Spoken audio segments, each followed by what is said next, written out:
now time to take a look at news stories making headlines around the globe. We begin at home as Committee of Elders, including former governors and the paramount traditional rulers of the Tiv and Idoma nations, is to be constituted with presidential backing to find lasting solutions to the persistent attacks in Benue State.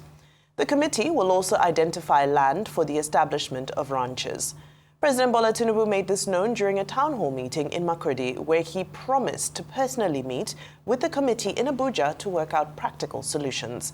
Arise News' Theophilus Tiav has more. President Bola Tinubu arrived at the Tactical Air Command base of the Nigerian Air Force in Makurdi as part of his visit aimed at easing tensions in Benue State. During the visit, he met with victims of recent attacks and issued fresh directives to security agencies to restore law and order, particularly in the hinterland communities. Upon his arrival, he headed straight to the Benue State University Teaching Hospital. There, he met with victims receiving treatment from injuries sustained in recent attacks. The president then proceeds to the Benue State Government House, where he holds a stakeholders meeting. One major proposal made by the president is to establish a council of elders, including former governors and the paramount rulers of the Tiv and Idoma nations, to profile lasting solutions, including the allocation of land for the establishment of ranches. President Tinubu pledged his full presidential backing, stating that he will hold regular meetings with the committee in Abuja until lasting peace is achieved. Let us please find a way to form a committee of elders here. That committee to comprise those who had governed this state before, including Atom Pera. The people of Benue State were urged to rally around Governor Hyacinthe Alia and support his efforts to build synergy with neighboring state governors. He was strongly advised to reconcile with his political rivals. I give you the assurance that we will find peace. We will convert this tragedy to prosperity. Police, I hope your men are on alert to listen to information. How come no arrest has been made? I expect there should be arrests of those criminals. Thank all of you. We need to keep our ears to the ground. Let's get those criminals. Let's get them out. Governor Alia, along with the chairman of the Benue State Traditional Council, His Royal Majesty, Professor James Ayati, commended the president for his visit, expressing optimism that it will mark a turning point in the state's protracted search for peace. Again, your visit rekindles our hope and energizes all of us to continue thriving the path for peace. We appeal to you to end the genocide going on in Benue State and the insecurity in all parts of Nigeria.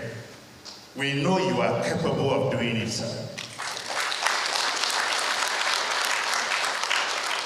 We know you are a courageous leader. You are a focused leader. You are a determined leader. You have the courage and the political will to do so. You have taken hard decisions and actions that many people before you did not dare. You have handled the subsidy challenge of this country, the exchange rates in this country, and other difficult decisions. You have taken them. You can give us peace in Benue State. President Tinubu's visit to Benue State comes amid heightened tensions and grief following the recent spark of deadly attacks that left over 200 people dead, with thousands displaced. Many in the states are hopeful that the high-level engagement will engender peace, security, and lasting reconciliation. Theophilus Tiav, Arise News. Now on to other news. The recent reported planned visa ban of West African states, including Nigeria, by the United States government has been described as unfortunate by Nigeria's Minister of Foreign Affairs, Ambassador Yusuf Tugar. Tugar said this yesterday while giving an opening speech at the 54th Ordinary Session of the Mediation and Security Council of the Economic Community of West African States, ECOWAS, at the ministerial level in Abuja. The minister, who is also the chair of the Economic Community of West African States Mediation and Security Council, while decrying the apparent inclusion of all ECOWAS member states in a new wave of United States visa restrictions, described the policy as a significant barrier to trade, diplomacy, and regional prosperity, stressing that the sub-region has lots to offer and should not be discarded just like that. Tugar stated that what the US and other superpowers needed to do right now was to seek to make deals with the sub-region. And finally, on power, the transmission company of Nigeria yesterday disclosed that the federal government currently owes it 457 billion naira in electricity tariff shortfall and legacy debts. Speaking in Nasarawa State at a 3-day media workshop for members of the Power Correspondents Association of Nigeria, led by Obas Esiadesa, the executive director, transmission service provider of the company, Oluwabenga Ajiboye, said that the amount comprises 217 billion naira in legacy debt. He added that the TCN has already opened up discussions with the Ministry of Finance Incorporated for the debts to be repaid to free funds for transmission projects expansion. Nigeria's electricity sector has been grappling with a deepening debt crisis that totals up to 4 trillion naira, which threatens its stability and performance. At the heart of the issue is a complex chain of unpaid obligations in terms of the subsidy backlog by the government. In arts and culture, a powerful chapter in Nigeria's cultural story is unfolding as 119 Benin bronzes make their long-awaited return from the Netherlands. Looted over a century ago during the British invasion of Benin, their repatriation marks a moment of national pride and international cooperation. An official handover ceremony will be held on June 21st at the National Museum in Lagos, marking the culmination of the repatriation effort and paving the way for ongoing cultural cooperation between Nigeria and the Netherlands. Expected to grace the occasion are Nigeria's Minister of Art, Culture, Tourism and Creative Economy, Hannatu Musa Musawa, the Ambassador for International Cultural Cooperation of the Netherlands, Davy van der Weert, the DG of the NCMM, the directors of the Verald Museum, and other officials. Arise Entertainment and Culture correspondent Shaitan Atigarin has the story. After decades of cultural displacement, a significant chapter in history is being rewritten. 119 Benin bronzes, some of the most iconic symbols of Nigeria's heritage, are back on home soil. The Benin bronzes are among the most celebrated works of African art, crafted by the Edo people centuries ago, and are only a fraction of what was looted during the infamous British raid of 1897.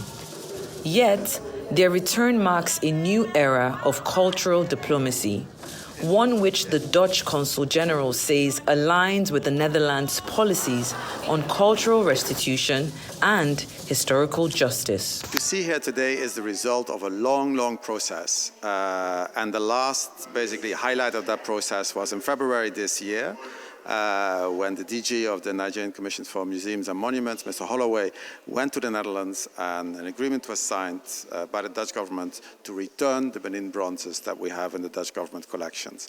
And from that moment on, a whole logistic process started. And basically, let's say, art that was stolen in the colonial eras. I think with the Benin bronzes, we know what happened to them. We know why they were taken out of Nigeria, when they were taken out of Nigeria. So when you do the analysis, when you do the study, and that has been done in the Netherlands also of this collection, the provenance of these objects, it was time for us to bring them back. And that is what the Dutch policy says. If it's very clear that objects are stolen, taken under distress, then obviously we will return them to the rightful owner. It's an amazing teamwork between the National Commission for Museums and Monuments of Nigeria, also with the Embassy and the Consulate of Netherlands, and then with the Customs of Nigeria and AGS. We worked all together to do a very good clearing and very smooth clearing in a very, very short time to import all those artifacts back to Nigeria. And then, you need a team that is trained to European standards to transport art. So you need to have the best equipment, you need to have the best trained staff. You are transporting a Nigerian history. It's artifacts that are 100 years old, it's history of Nigeria, so there can be no mistakes. Each artifact represents more than bronze. It's a legacy of craftsmanship, kingship, and the spirit of a civilization that continues to inspire global admiration. Of the 119 objects returned, 113 belong to the Dutch state collection, and 6 were donated by the municipality of Rotterdam. Their presence, according to the head curator at the National Museum in Lagos and eventually in Benin City, symbolizes a reconnection with identity and history, while also having a significant impact on Nigeria's cultural landscape and tourism industry. I'm elated that this is happening, and we've always been agitating for the return of these objects that were carted away during the Benin expedition in 1897. And we've always been clamoring for these objects to return back to the country, and some countries have done that, and we're glad that the Netherlands government part of those countries that have agreed to return 119 objects to the museum. And you could see in the display of the objects, there are some of our iconic objects. And then, we are the custodians of these objects. We are the owners of these objects. And so we know how to preserve them and conserve them. And this is the Benin Bronze Memorial's head, Upper Benin Memorial. I don't know the specific Oba this one belonged to. But at the same time, I'm really tripped because the way I see it, although there's no carbon dating, but you can see, we are looking at it, and because of the pattern and the other feature that's the process, it looks very, very old. And it must be a priceless collection for us, and for us to get it back, it's gone a long way. Now, of the 119 Benin bronzes returned here today, 4 will be on display, while the rest will be transferred to Benin City. There they will be formally received by the Oba of Benin. Their return marks a significant moment in Nigeria's ongoing efforts to reclaim its looted heritage. It also reinforces global momentum behind the cultural restitution and historical justice that we so seek. Reporting for Arise News here in Lagos, Shaiton Atigarin. Well, finally, since 1897, our bronzes are home. Adefemi, your take on this, and of course also on the proposed U.S. visa ban. Of course, we know it's not yet implemented, but well, exactly. the proposal. Perhaps we should start there just to clarify on the comments that was read earlier. What we need to just make clear is that Nigeria, none of these West African countries are on this ban list. What it is that the Nigerian foreign minister was saying that it would be unfortunate if the planned ban were implemented, but it is not implemented. In fact, we do know that yesterday, around 8 a.m., Nigeria and a host of other countries were implored to first make their formal responses to the United States, which I believe that has happened. And now they have 60 days to do the work of bringing things in line, because when we're looking at the reasons for this proposed ban, among them were the overstaying on visas of certain citizens and making sure that the United States feels comfortable with the level of security status and lots of different administrative protocols. So It has not happened yet. There is no ban that affects Nigeria as yet. And in fact, Nigeria has 60 days to come in line with the US requirements. But we will get into this further during our newspaper review. But just to clarify that, if there was any confusion about the Benin bronzes, it was excellent to see history happening right before our eyes. It was very, very riveting to see Shaitan's report and see all of the different pieces that are coming back. Rufai noticed that one of the pieces were made out of pure ivory, just to show the financial value, of course, the cultural value of all of these pieces returning to their rightful home. And it almost, I feel that because we're in the business of telling the news, sometimes when we make these sentences and these statements, it can almost feel as though we're just talking, but this is hugely significant. Nigeria deserves to have its own artifacts on its own land. It goes some effort to making sure that Nigeria can continue developing its tourism arm so that people can come to the rightful home of these places and see with their own eyes on our land, our people and our places and our history. So that was just an excellent report. Going back to our earlier stories, I know that Benue has dominated all of our headlines up until the president's visit, and now he has visited. And it does sound as though it was a very impactful one. We saw that the president made very strong questions to, firstly, the Inspector General of Police, asking him why arrests had not been made. These are the same questions that we've been asking on this very program. So it feels good to hear and to see that the president is taking his visit and taking what's happening in Benue very seriously. Also, as we will also get into during the newspaper review, you saw that the streets of Benue were lined with people who, as we can see there, were making sure that they wanted the president to see them and see what their reality is. We saw mourners dressed in black, carrying placards, imploring the government, imploring the president to do something about their situation. And that's exactly what he's done. So we talked about his comments towards the Inspector General of Police, but also to the governor himself. He told him that you were elected to deliver security and hope for these people. You were not elected to bury people, to comfort widows, to comfort orphans. This is not the work that you are here to do. So you have to work with us, and we will work with you to ensure that you are able to deliver stability and security to these people. He also, again, called on his security chiefs to do the work that they need to do. We also know that the Benue State Governor did ask for a specialized fund so that he could do the work of delivering this type of stability to the people. So again, it is something that is much highly anticipated, the president's visit to Benue, and it's one that I think by and large was successful. He was able to not only just deliver a speech in front of traditional rulers, he actually went into hospitals, saw victims, spoke to them, and I think that many people would appreciate the president's efforts. I am happy, Mbai and Femi, that the president went there yesterday. There's a Yoruba saying, what it means is when they tell you, it's not like when you see it for yourself. If the president have not visited Benue, how would he know that the roads are so bad that when it rains, it gets flooded and you can't move around? He saw the floods yesterday. In fact, he said it was the floods and the bad road, the rains, that prevented him from going to Yale water. So at least now he knows that infrastructure not good around there. If he didn't go there, how will he see the victims and empathize with them himself and see them in the hospital, see their states? And after seeing them, you can see the empathy.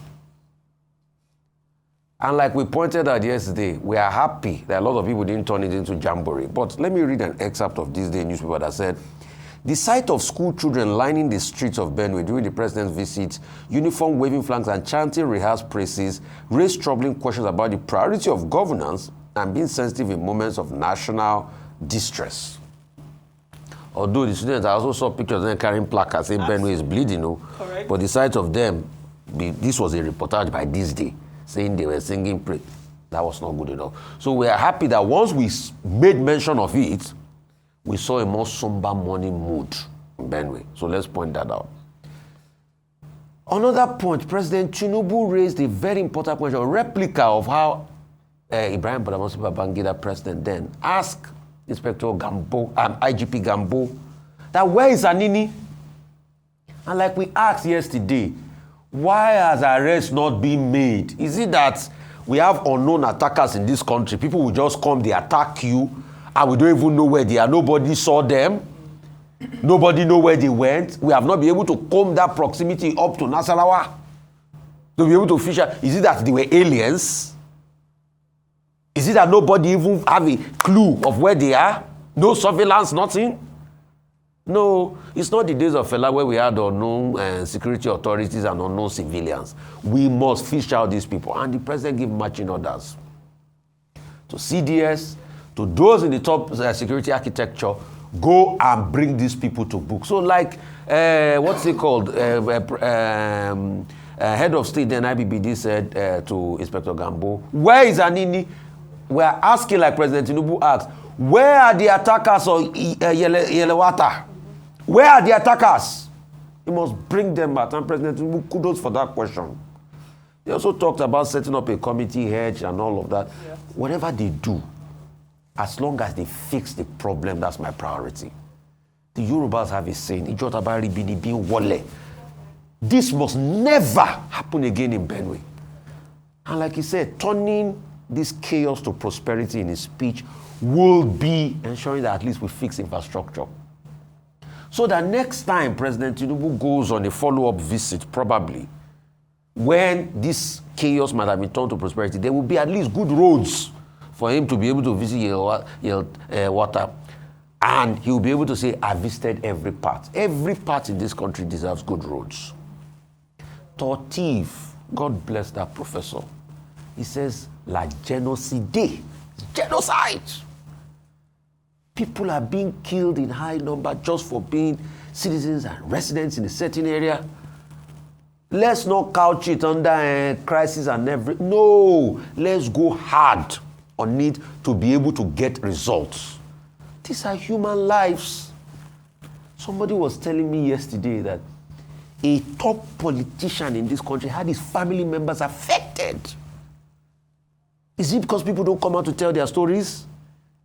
Because when you tell their stories now, they feel, oh, you're against the government. What we are doing here, we are not against the government. We want the government to listen, to do it. And that's why today, as we were shouting, go to Benue, go to Benue. When he did go, did we commend him? We commend him. And like he said yesterday, he listens to the words of the critics. President Tinubu, that's a good one.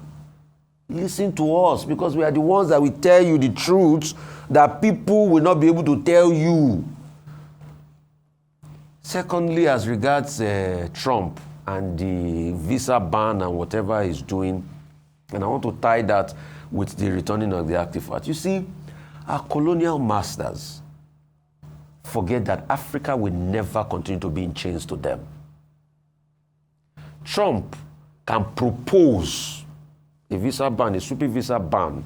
Anyway, it's not being effected. It's just a proposal. And we also can, go back and engage with them. And I'm sure the Minister of Foreign Affairs, Mr. Tuga, will do a good job as regards that. But they can propose to do visa ban. But when they come here to extract our natural resources, who does visa ban for them then? When their companies come here to extract our own resources, who does visa ban for them then? Who proposes visa ban? You will come extract what we have here, take it to you, just like what happened with the returning of the artifacts. And that's why the returning of the artifacts is also a triumphant day for us, because we know how the British came, stole from Oba Ovunramwen, because he said no to this exploitation, and he protested, and they felt they had the might. They exiled him, stole his property. Today, those things are coming back home where they truly belong. And for all of those that say, we will be able to keep the artifact, not be here with for producing before. Not be here with for producing before. Is it not be our backyard before they make all these artifacts? So please, the West should not come and gag us and tell us like we don't know what we are doing. We will respond to the Americans and engage with them. I'm sure Mr. Tuga will do a perfect job on that. But we can't continue this hegemony of the West against us here. It's not done. And kudos to the Dutch government of bringing back the artifact. Those that have our stolen items more in their hand, release it. It's you're criminal. By whatever you had in Abuja really got you fired up. No. It's great to see you fired up. And thank you so much for those incredible submissions.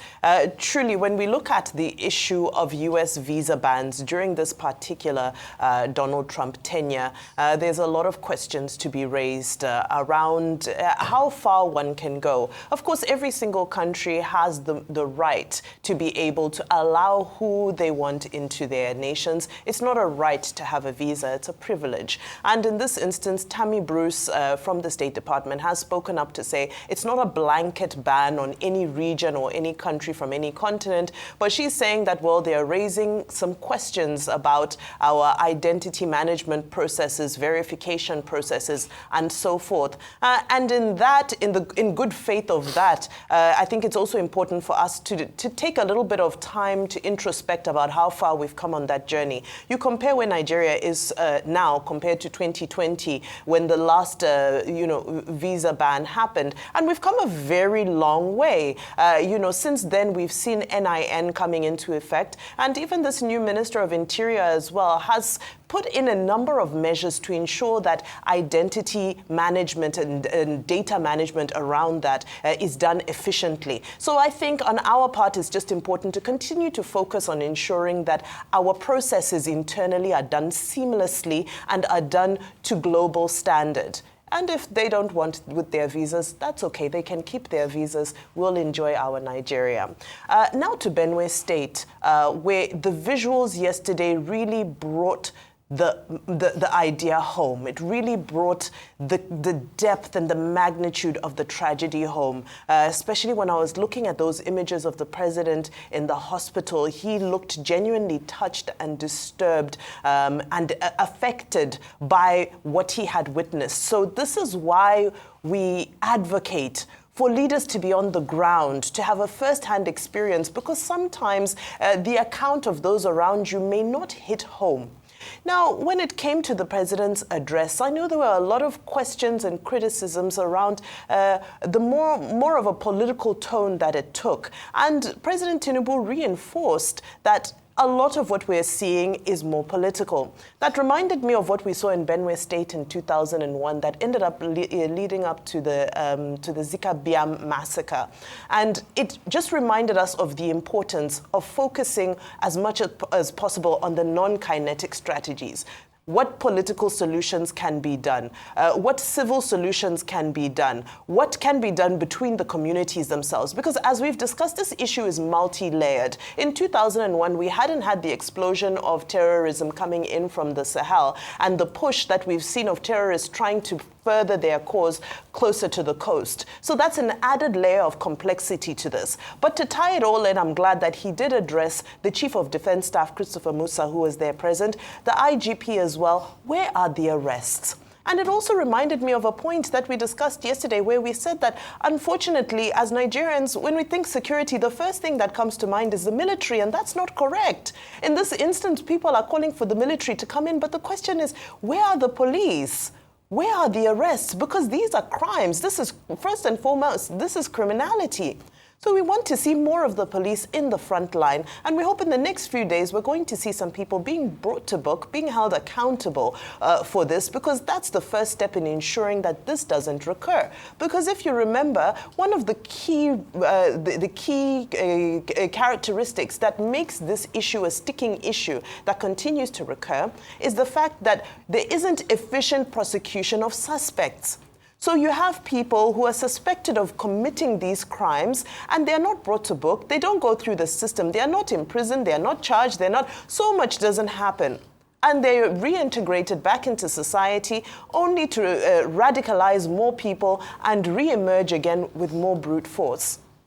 So at this time, I think it's incredibly important for us to start seeing that movement. The president has given the marching orders along with a number of other interventions, including the creation of a ranch. I'm glad that the Minister of Livestock was there because the Ministry of Livestock was created specifically to ensure that some of these, the clashes that are related to farmers and herders can be contained. Now, when the Ministry of Livestock was created, they said that they would need 10 years to be able to roll that out. And we kicked back and we said 10 years is far too long. The ministry needs to be given a shorter deadline, nationwide, not just in Benue State, because this menace is not restricted to Benue. This menace is now cropping up in other parts of the country, and that ministry is there to ensure that these types of things are regulated and are averted, and that other criminals and other terrorists and other bad actors don't piggyback off of the fact that there is crisis between farmers and herders to perpetuate their own acts of terror. A quick correction. So the story I was saying was actually, IBB actually directed that to Etimiyang. Okay. Etimiyang, was the man in charge then when he said, "Where is Anini?" That famous question, "Where is Anini?" I mean, there's a street finally named after Etimiyang here, of Victoria Island here. So it was, in fact, his house was on that street before he passed, Etimiyang. So just a quick correction. It was Etimiyang, not Gambo. So sorry about that. Thank you for the clarification.